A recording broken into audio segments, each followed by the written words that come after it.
heartfelt on the topic of that which we are going to talk about today. Feathered poop machines with wings, also known as Canadian geese. How about that audience for an attention grabber?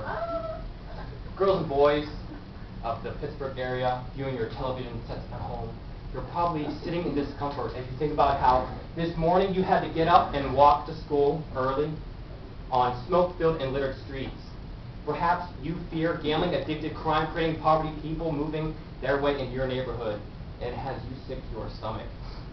Maybe Safe Rider dumped you like last week's prom queen.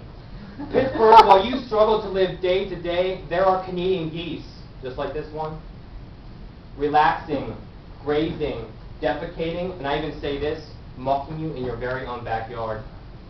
Well, before we get to the facts of the matter, I ask of you this. Is this a crime? Is Pittsburgh in peril? Is the South Side swindled with swine? Who is burdened over this burg's bite of brutality? Does my rorty sentence structure really make any sense? And why do I look so good in this suit? We'll answer these questions and more on this morning's Colbert Report. Thank you, thank you. Now I know what some of you are thinking. You mean he's not going to talk about support for the troops today? No, I'm not going to sit here and bore you with ways in which you can be more patriotic like you need to be. Please, people, you can't have patriotism without knowing and understanding all your rights and freedoms. And there's one thing I know makes me free. It's being able to walk through North and South Park without being harassed by Mother Goose. Here are the facts, America, as I see them. According to a November 1st Pittsburgh Post-Gazette article, early last month, 19 Canadian geese were rounded up and taken away after failing to migrate peacefully the way all geese should. Their silent protests and insubordination to Mother Nature forced a contract company of the Department of Agriculture to do what some consider the unthinkable. Now, there's a rumor going around. Some of you might have heard it. I caught wind of it, saying that these geese were deceived, led to feed on drugged bread, which placed them in an ambient state of rest, where then the gas which they were forced to breathe stopped their beating little hearts. I just want to make something clear here. This rumor is completely true. But if this disturbs you, consider this. According to the Seattle Times, the average Canadian goose can produce up to 3 pounds of manure at a defecation rate of 92 times per day. Local Pittsburghians have complained about copious amounts of feces, which they said were unsightly and a potential health hazard for our children and picnickers who use the park. According to one local resident, if my dog did that, I would shoot him. And after polling 30 local individuals at a local pub, all answered no except for one when asked, do you enjoy stepping in doo-doo? Would you want children playing at poo? Or could you eat while looking at shit? America, these are facts. People don't like poo. And according to this individual, he was drunk falling off his bar stool. Let me tell you, alcohol really does make everything look better. Goose Nation, now that we know the facts, it's time to...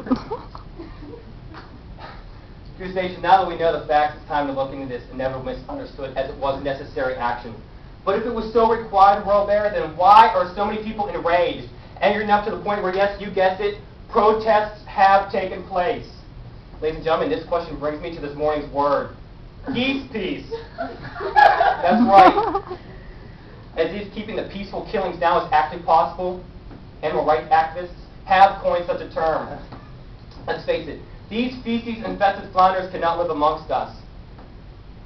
Besides these birds pushing their defecation boundaries, they obviously have a problem with God's authority. Let me tell you something about authority. God says you do something, you need to do it. Unlike how you feel, America, these birds have grown accustomed to comfort and easy-eating lifestyle as park owners continue to feed them in amusement and self-pity. They have overcrowded our Pittsburgh parks, and let me state it frankly, they are just plain lazy. How can we consider them real animals if they deny the very own call of Mother Nature? I know that when nature calls, I do what is completely necessary. If I didn't do what I was designed to do, then I would be worthless. And for those of you who think that we should be enjoying seeing these geese in their natural habitat, know that there is a time and place to go visit animals. I shouldn't have to worry about what garbage I throw in the river or city ponds just to make sure that some oversized pigeon feels at home. I know my rights, America. And for those of you who still think that Geese Peace is a solution to this problem, know this.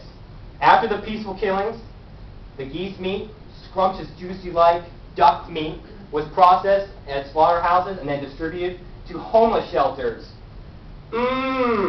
Gas meat. Pittsburgh, I applaud you. I now know that when I walk out my front door, those who have chosen to be poor are fed, and I'm not going to be attacked by these aggressive aviators. That's right, these birds are growing increasingly angry, and out there being dealt with accordingly. Who do they think they are defending themselves from gas attacks? Oh my God.